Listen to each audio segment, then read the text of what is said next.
ഗോത്രങ്ങളായി വിഭാഗങ്ങളായി മാറി നിന്ന് വിഘടിച്ച് നിന്ന് പരസ്പരം ശത്രുതയോടുകൂടി തമ്മിൽ തല്ലുന്ന ആളുകളായിരുന്നു നിങ്ങൾ. പക്ഷേ അല്ലാഹു സുബ്ഹാനഹു വ തആല നിങ്ങളുടെ ഹൃദയങ്ങൾ തമ്മിൽ ഐക്യമുണ്ടാക്കി.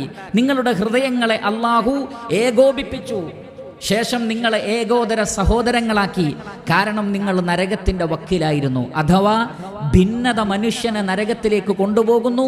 അൽ ജമാഅയാണ് യഥാർത്ഥത്തിൽ സ്വർഗത്തിലേക്ക് പോകുന്ന വിഭാഗം, ഐക്യത്തിന്റെ വിഭാഗം.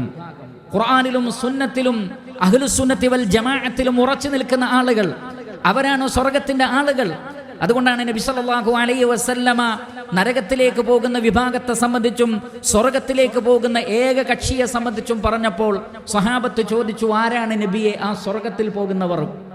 നബി സല്ലല്ലാഹു അലൈഹി വസല്ലം പറഞ്ഞു, ഹിയ അൽ ജമാഅ, അവർ അൽ ജമാഅയാണ്, ഐക്യത്തിന്റെ ആളുകളാണ്, ഭിന്നതയുടെ ഫുർഖത്തിന്റെ ആളുകളല്ല.